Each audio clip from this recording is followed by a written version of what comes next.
The Nightborn by Jack London. It was in the old Altovino Club, a warm night for San Francisco, and through the open windows, hushed and far, came the brawl of the streets. The talk had led on from the graft prosecution and the latest signs that the town was to be run wide open, down through all the grotesque sordidness and rottenness of man-hate and man-meanness, until the name of O'Brien was mentioned. O'Brien, the promising young pugilist who had been killed in the prize ring the night before. At once the air had seemed to freshen. O'Brien had been a clean-living young man with ideals. He neither drank, smoked, nor swore, and his had been the body of a beautiful young god. He had even carried his prayer book to the ringside. They found it in his coat pocket in the dressing room, afterward. Here was youth, clean and wholesome, unsullied, the thing of glory and wonder for men to conjure with, after it has been lost to them and they have turned middle-aged. And so well did we conjure, that romance came and for an hour led us far from the man city and its snarling roar. Bardwell, in a way, started it by quoting from Thoreau, but it was old Trefethen, bald-headed and dewlapped, who took up the quotation, and for the hour to come was romance incarnate. At first we wondered how many scotches he had consumed since dinner, but very soon all that was forgotten. It was in 1898. I was 35 then, he said. Yes, I know you were adding it up. You're right. I'm 47 now. Look, 10 years more. And the doctors say, damn the doctors anyway. He lifted the long glass to his lips and sipped it slowly to soothe away his irritation. But I was young, once. I was young 12 years ago, and I had hair on top of my head, and my stomach was lean as a runner's, and the longest day was none too long for me. I was a husky back there in '98. You remember me, Milner. You knew me then. Wasn't I a pretty good bit of all right? Milner nodded and agreed. Like Trefethen, he was another mining engineer who had cleaned up a fortune in the Klondike. You certainly were, old man, Milner said. I'll never forget when you cleaned out those lumberjacks in the M. That night that little newspaper man started the row. Slavin was in the country at the time, this to us, and his manager wanted to get up a match with Trefethen. Well, look at me now, Trefethen commanded angrily. That's what the Goldstead did to me. God knows how many millions, but nothing left in my soul, nor in my veins. The good red blood is gone. I am a jellyfish, a huge, gross mass of oscillating protoplasm, aye. But language failed him, and he drew solace from the long glass.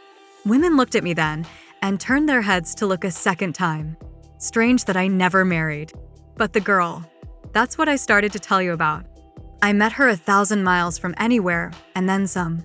And she quoted to me those very words of Thoreau that Bardwell quoted a moment ago, the ones about the day-born gods and the night-born. It was after I had made my locations on Goldstead and didn't know what a treasure pot that Trip Creek was going to prove, that I made that trip east over the Rockies, angling across to the great up north there. The Rockies are something more than a backbone. They are a boundary, a dividing line, a wall impregnable and unscalable.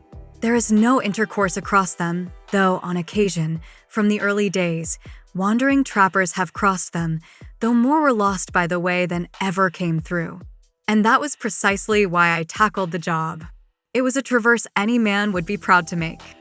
I am prouder of it right now than anything else I have ever done. It is an unknown land. Great stretches of it have never been explored. There are big valleys there where the white man has never set foot, and Indian tribes as primitive as 10,000 years, almost, for they have had some contact with the whites. Parties of them come out once in a while to trade, and that is all. Even the Hudson Bay Company failed to find them and farm them. And now the girl. I was coming up a stream. You'd call it a river in California, uncharted and unnamed. It was a noble valley, now shut in by high canyon walls, and again opening out into beautiful stretches, wide and long, with pasture shoulder-high in the bottoms, meadows dotted with flowers, and with clumps of timber spruce, virgin and magnificent.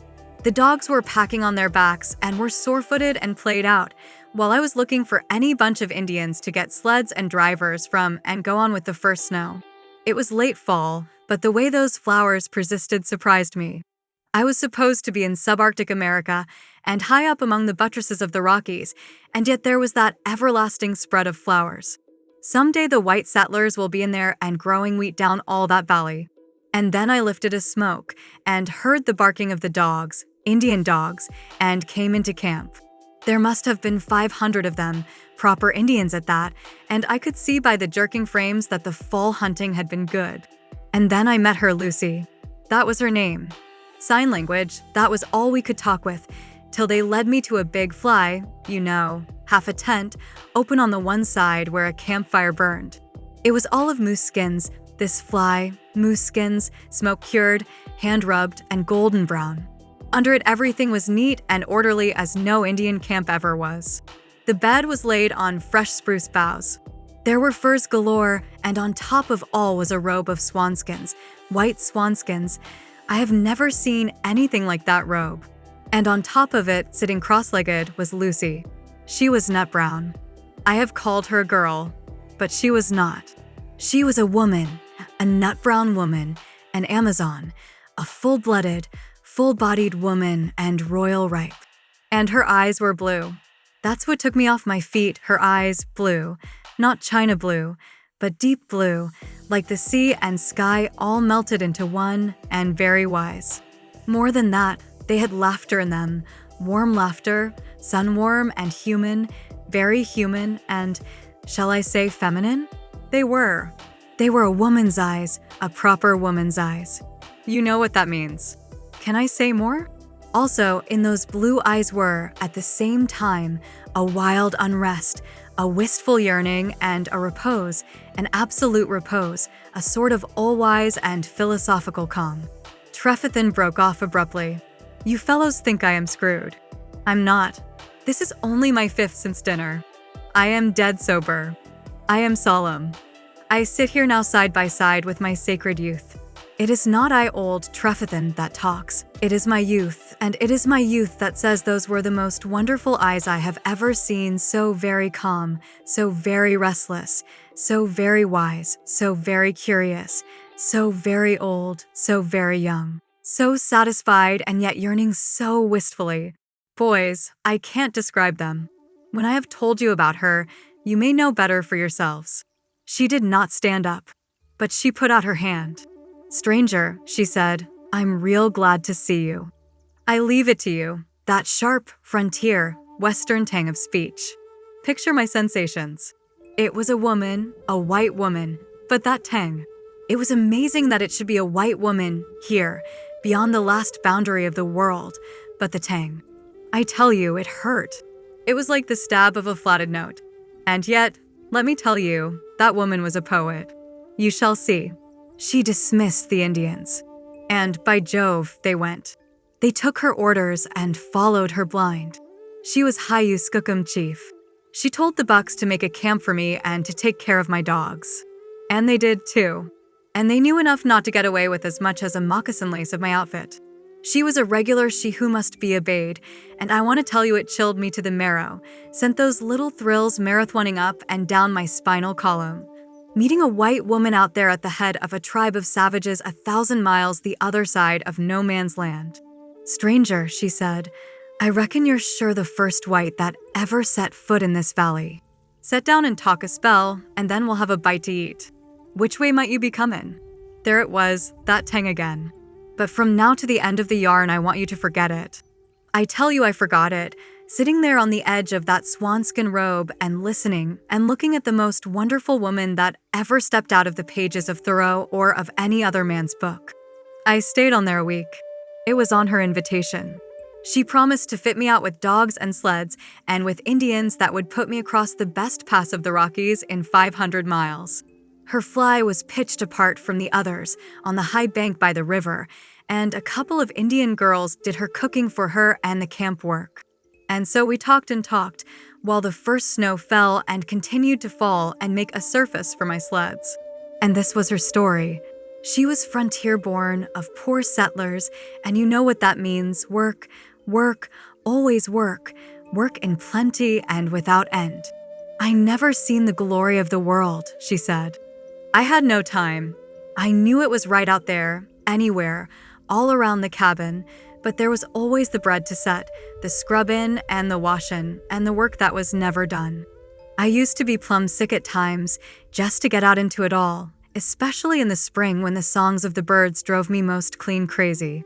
I wanted to run out through the long pasture grass, wetting my legs with the dew of it, and to climb the rail fence, and keep on through the timber and up over the divide so as to get a look around. Oh, I had all kinds of hankerings to follow up the canyon beds and slosh around from pool to pool, making friends with the water dogs and the speckly trout. To peep on the sly and watch the squirrels and rabbits and small furry things and see what they was doing and learn the secrets of their ways. Seemed to me, if I had time, I could crawl among the flowers and, if I was good and quiet, catch them whispering with themselves, telling all kinds of wise things that mere humans never know.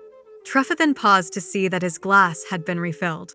Another time she said, I wanted to run nights like a wild thing, just to run through the moonshine and under the stars, to run white and naked in the darkness that I knew must feel like cool velvet, and to run and keep on running. One evening, plumb tuckered out, it had been a dreadful hard hot day, and the bread wouldn't raise and the churning had gone wrong, and I was all irritated and jerky. Well, that evening I made mention to Dad of this wanting to run of mine. He looked at me curious-some and a bit scared. And then he gave me 2 pills to take.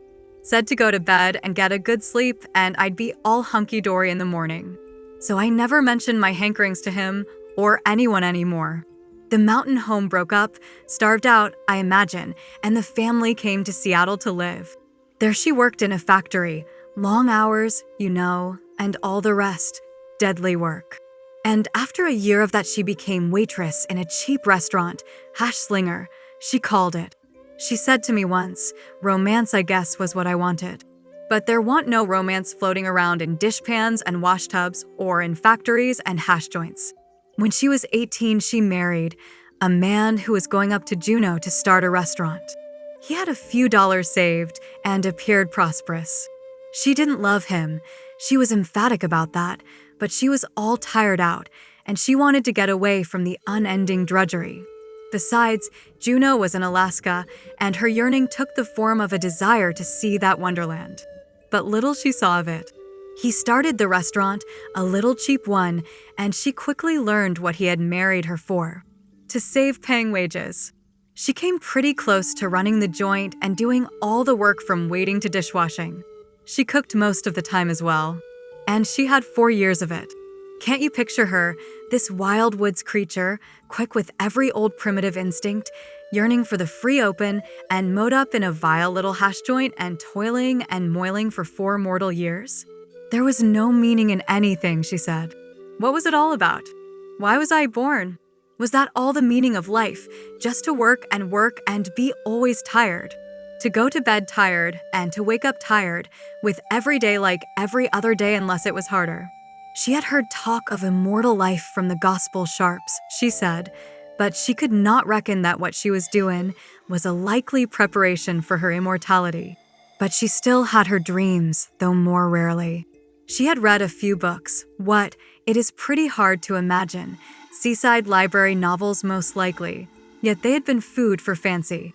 Sometimes, she said, when I was that dizzy from the heat of the cooking that if I didn't take a breath of fresh air I'd faint, I'd stick my head out of the kitchen window and close my eyes and see most wonderful things.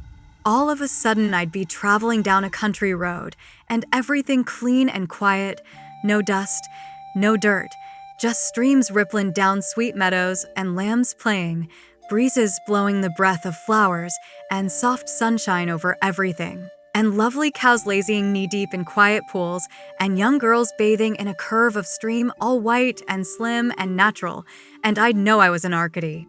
I'd read about that country once, in a book. And maybe nights, all flashing in the sun, would come riding around a bend in the road, or a lady on a milk-white mare, and in the distance I could see the towers of a castle rising, or I just knew, on the next turn, that I'd come upon some palace, all white and airy and fairy-like, with fountains playing, and flowers all over everything, and peacocks on the lawn. And then I'd open my eyes, and the heat of the cooking range would strike on me, and I'd hear Jake saying, he was my husband, I'd hear Jake saying, "Why ain't you served them beans?" Think I can wait here all day. Romance. I reckon the nearest I ever come to it was when a drunken Armenian cook got the snakes and tried to cut my throat with a potato knife, and I got my arm burned on the stove before I could lay him out with the potato stomper.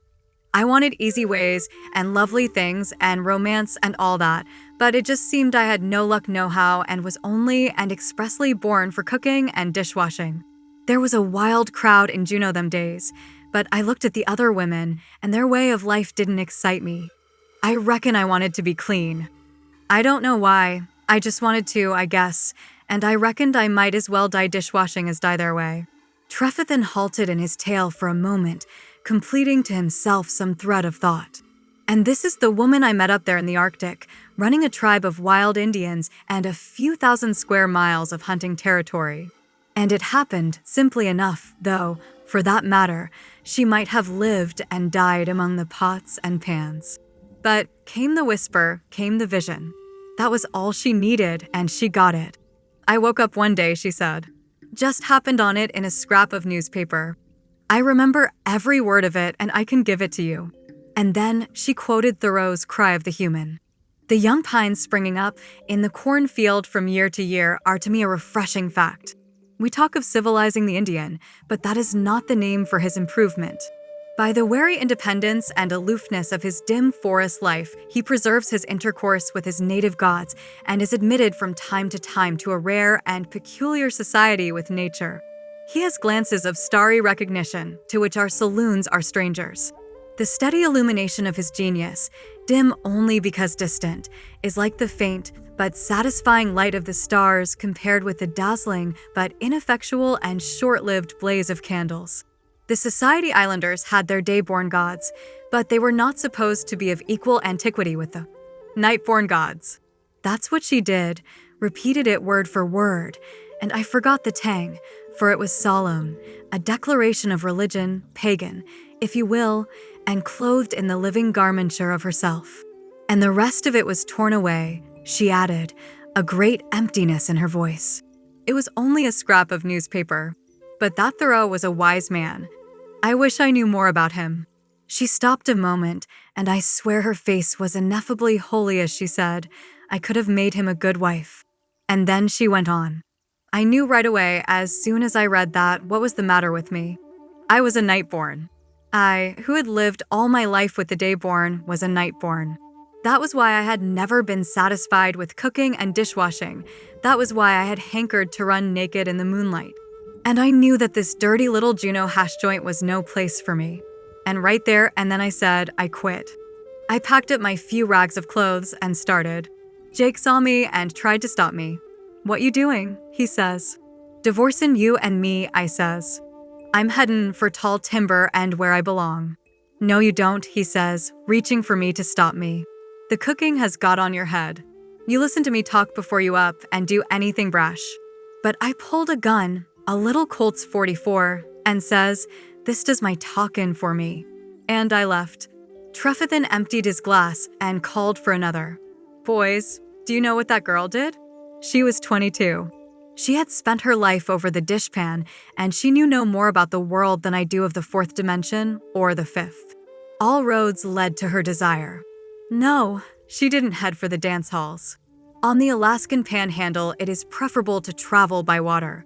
She went down to the beach. An Indian canoe was starting for Dyea, you know the kind, carved out of a single tree, narrow and deep and 60 feet long. She gave them a couple of dollars and got on board. Romance, she told me. It was romance from the jump. There were 3 families all together in that canoe, and that crowded there wasn't room to turn around, with dogs and Indian babies sprawling over everything, and everybody dipping a paddle and making that canoe go.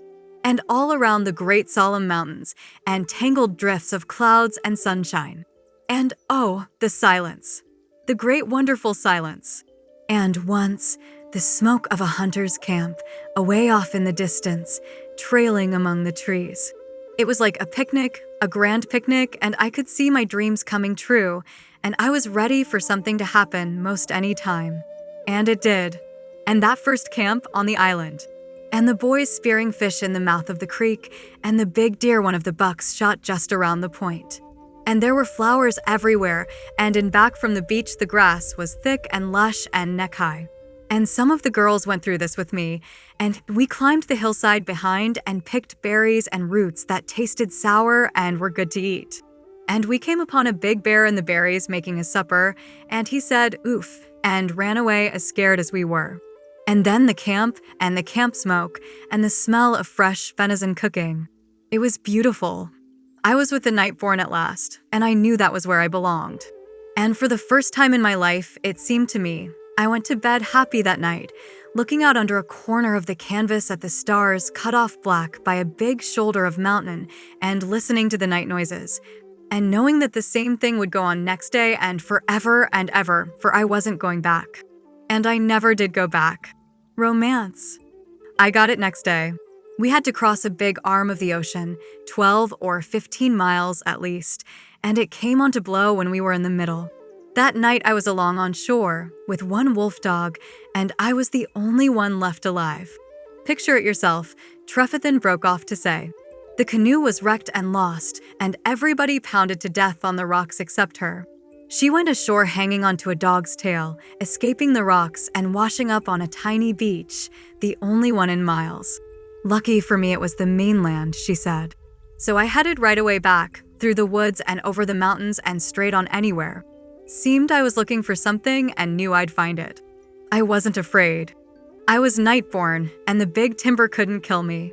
And on the second day I found it, I came upon a small clearing and a tumble-down cabin. Nobody had been there for years and years. The roof had fallen in. Rotted blankets lay in the bunks and pots and pans were on the stove. But that was not the most curious thing. Outside, along the edge of the trees, you can't guess what I found. The skeletons of 8 horses, each tied to a tree. They had starved to death, I reckon, and left only little piles of bones scattered some here and there. And each horse had had a load on its back. There the loads lay, in among the bones, painted canvas sacks, and inside moose hide sacks, and inside the moose hide sacks, what do you think? She stopped, reached under a corner of the bed among the spruce boughs, and pulled out a leather sack. She untied the mouth and ran out into my hand as pretty a stream of gold as I have ever seen, coarse gold, placer gold, some large dust, but mostly nuggets, and it was so fresh and rough that it scarcely showed signs of water wash. "You say you're a mining engineer," she said, "and you know this country. Can you name a pay creek that has the color of that gold?" I couldn't. There wasn't a trace of silver. It was almost pure, and I told her so. "You bet," she said. "I sell that for $19 an ounce. You can't get over 17 for Eldorado gold, and Minute gold don't fetch quite 18. Well, that was what I found among the bones, 8 horseloads of it, 150 pounds to the load. $250,000. I cried out. "That's what I reckoned it roughly," she answered. "Talk about romance." And me a slaving the way I had all the years, when as soon as I ventured out, inside 3 days, this was what happened. And what became of the men that mined all that gold? Often and often I wonder about it. They left their horses, loaded and tied, and just disappeared off the face of the earth, leaving neither hide nor hair behind them. I never heard tell of them. Nobody knows anything about them. Well, being the Nightborn, I reckon I was their rightful heir. Trefethen stopped to light a cigar. "Do you know what that girl did?" She cached the gold, saving out 30 pounds, which she carried back to the coast. Then she signaled a passing canoe, made her way to Pat Healy's trading post at Dyea, outfitted, and went over Chilkoot Pass. That was in '88, 8 years before the Klondike strike, and the Yukon was a howling wilderness. She was afraid of the bucks, but she took 2 young squaws with her, crossed the lakes, and went down the river and to all the early camps on the lower Yukon. She wandered several years over that country and then on into where I met her. Liked the looks of it, she said, seeing, in her own words, a big bull caribou knee-deep in purple iris on the valley bottom. She hooked up with the Indians, doctored them, gained their confidence, and gradually took them in charge. She had only left that country once, and then, with a bunch of the young bucks, she went over Chilkoot, cleaned up her gold cache, and brought it back with her. "And here I be, stranger," she concluded her yarn, "and here's the most precious thing I own." She pulled out a little pouch of buckskin, worn on her neck like a locket, and opened it. And inside, wrapped in oiled silk, yellowed with age and worn and thumbed, was the original scrap of newspaper containing the quotation from Thoreau. "And are you happy, satisfied?" I asked her. "With $250,000, you wouldn't have to work down in the States. You must miss a lot." "Not much," she answered. "I wouldn't swap places with any woman down in the States. These are my people. This is where I belong." But there are times, and in her eyes smoldered up that hungry yearning I've mentioned, there are times when I wish most awful bad for that Thoreau man to happen along. "Why?" I asked. "So as I could marry him. I do get mighty lonesome at spells. I'm just a woman, a real woman. I've heard tell of the other kind of women that gallivanted off like me and did queer things, the sort that become soldiers in armies and sailors on ships. But those women are queer themselves. They're more like men than women. They look like men, and they don't have ordinary women's needs. They don't want love, nor little children in their arms and around their knees. I'm not that sort. I leave it to you, stranger. Do I look like a man?" She didn't. She was a woman, a beautiful, nut-brown woman, with a sturdy, health-rounded woman's body and with wonderful deep blue woman's eyes.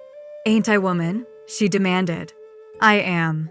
I'm most all woman, and then some. And the funny thing is, though I'm night-born in everything else, I'm not when it comes to mating. I reckon that kind likes its own kind best. That's the way it is with me, anyway, and has been all these years." "You mean to tell me," I began.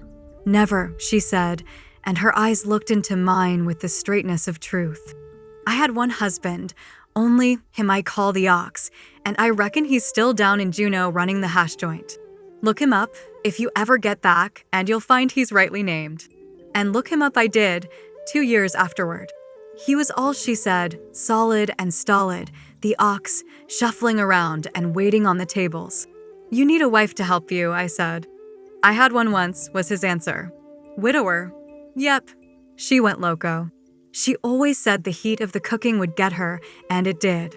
Pulled a gun on me one day and ran away with some Siwashes in a canoe. Caught a blow up the coast and all hands drowned. Trefethen devoted himself to his glass and remained silent.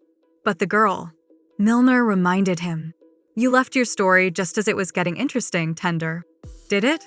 "It did," Trefethen replied. As she said herself, she was savage in everything except mating, and then she wanted her own kind. She was very nice about it, but she was straight to the point. She wanted to marry me. "Stranger," she said, "I want you bad. You like this sort of life, or you wouldn't be here trying to cross the Rockies in fall weather. It's a likely spot. You'll find few likelier. Why not settle down? I'll make you a good wife." And then it was up to me. And she waited. I don't mind confessing that I was sorely tempted. I was half in love with her as it was. You know I have never married. And I don't mind adding, looking back over my life, that she is the only woman that ever affected me that way. But it was too preposterous, the whole thing, and I lied like a gentleman. I told her I was already married. "Is your wife waiting for you?" she asked. I said yes. "And she loves you?" I said yes. And that was all. She never pressed her point, except once, and then she showed a bit of fire.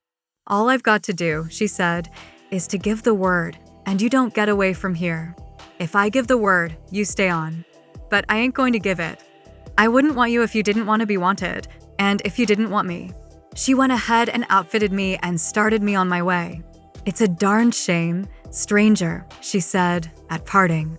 "I like your looks, and I like you. If you ever change your mind, come back." Now there was one thing I wanted to do, and that was to kiss her goodbye, but I didn't know how to go about it nor how she would take it. I tell you I was half in love with her, but she settled it herself. "Kiss me," she said. "Just something to go on and remember." And we kissed, there in the snow, in that valley by the Rockies, and I left her standing by the trail and went on after my dogs. I was 6 weeks in crossing over the pass and coming down to the first post on Great Slave Lake. The brawl of the streets came up to us like a distant surf. A steward, moving noiselessly, brought fresh siphons. And in the silence, Trefethen's voice fell like a funeral bell. It would have been better had I stayed. Look at me. We saw his grizzled mustache, the bald spot on his head, the puff sacks under his eyes, the sagging cheeks, the heavy dewlap, the general tiredness and staleness and fatness. All the collapse and ruin of a man who had once been strong, but who had lived too easily and too well. "It's not too late, old man," Bartle said, almost in a whisper. "By God, I wish I weren't a coward," was Trefethen's answering cry. I could go back to her. She's there, now. I could shape up and live many a long year, with her up there. To remain here is to commit suicide. But I am an old man, 47, look at me. The trouble is, he lifted his glass and glanced at it. The trouble is that suicide of this sort is so easy. I am soft and tender. The thought of the long day's travel with the dogs appalls me. The thought of the keen frost in the morning and of the frozen sled lashings frightens me. Automatically, the glass was creeping toward his lips. With a swift surge of anger, he made as if to crash it down upon the floor. Next came hesitancy and second thought. The glass moved upward to his lips and paused. He laughed harshly and bitterly, but his words were solemn. "Well, here's to the Nightborn. She was a wonder."